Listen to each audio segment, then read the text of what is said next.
பொன்னூத்து அம்மன் இயற்கையான பாறைகளான குகைக்குள்ள வற்றாத சுனைக்கு நடுவே காட்சி தராங்க. கோயிலுடைய அமைவிடம் எப்படி போறது, கோயிலுடைய வரலாறு மற்றும் சிறப்பு பூஜைகளை ஃபுல்லா தெரிஞ்சுக்க வீடியோவை ஸ்கிப் பண்ணாம பாருங்க.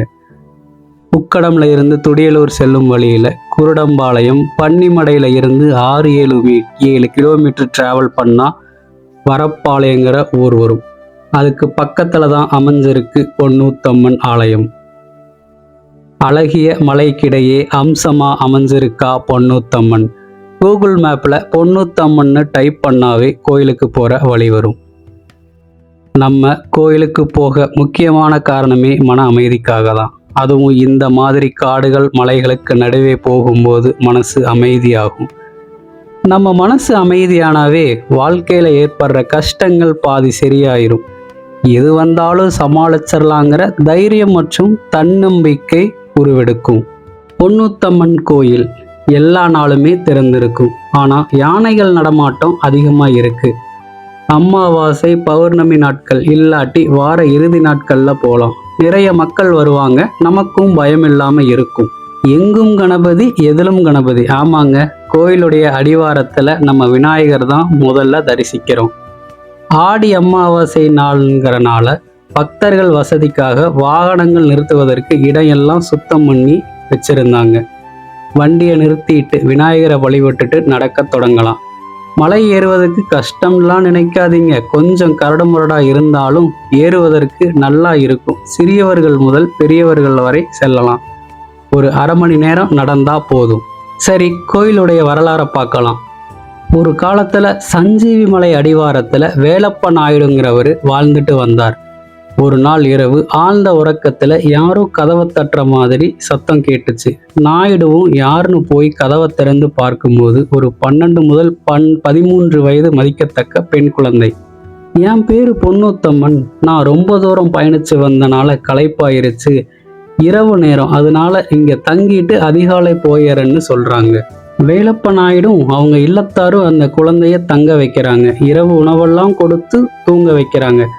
அதிகாலை ஆனதும் அந்த பெண், எனக்கு போக வேண்டிய நேரம் வந்துருச்சு, நான் கிளம்புறேன்னு சொல்றாங்க.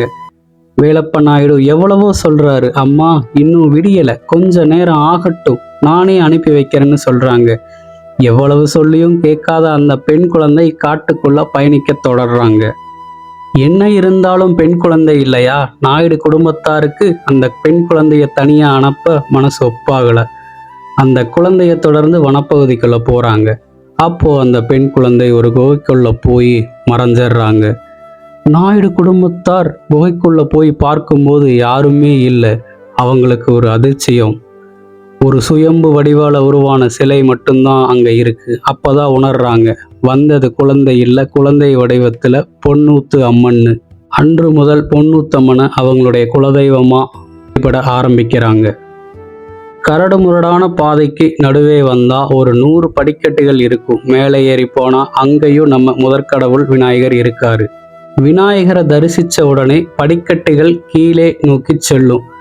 அந்த வற்றாத சுனையும் குகையும் அங்கதான் இருக்கு. சிறிய குகை, ஒவ்வொருத்தங்களாதான் போயிட்டு வழிபட்டு வர மாதிரி இருக்கும். குகையை சுத்திலும் தண்ணீர் சூழ்ந்திருக்கும். ஒவ்வொருத்தங்களாதான் போய் குகைக்குள்ள அமர்ந்து பொன்னூத்தம்மனை வழிபட முடியும். மழைக்காலம் மட்டும் இல்லைங்க, வெயில் காலத்திலையும் இங்க தண்ணி இருந்துட்டே தான் இருக்கும். வற்றினதா வரலாறே இல்லைன்னு மக்கள் சொல்றாங்க. யாரு நம்பினாலும் நம்பாட்டியும் நீங்களே நினைச்சு பாருங்க. ஒரு மலைக்கு நடுவே வற்றாத சுனை, ஒரு சக்தி இல்லாம இது நடப்பதற்கு வாய்ப்பே இல்லை. அம்மனை வழிபட்டுட்டு கொஞ்சம் மேலே ஏறி போனோம்னா விநாயகர் இருக்காரு மற்றும் வைணவ கடவுள்கள் இருக்காங்க. தியானம் பண்றதுக்காகவே ஒரு குகை அமைச்சிருக்காங்க. உள்ள போய் மனசார அம்மனை நினைச்சு தியானம் பண்ணணும். முன்னாடியே சொன்ன மாதிரி மன கஷ்டங்கள் நீங்கும். ஒரு புது சக்தியும் தெம்பும் கிடைக்கும். என்ன வந்தாலும் சமாளிச்சுக்கலாங்கிற தைரியம் உருவாகும். கோயில்ல நவகிரகங்களுக்கு சிறு சன்னதி அமைச்சிருக்காங்க.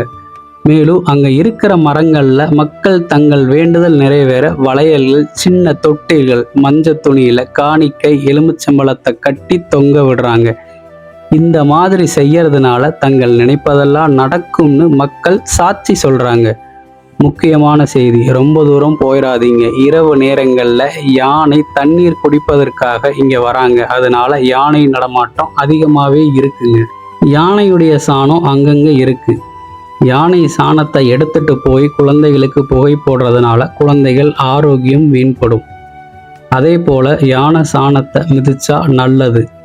கோயிலில் இருக்கிற அறிவிப்பு பலகையில் காலை 6 மணியிலிருந்து 10 மணி வரைக்கும், அதே போல் மாலை 5 மணியிலிருந்து 8 மணி வரைக்கும் நடை திறந்திருக்கும்னு எழுதி வச்சுருந்தாங்க.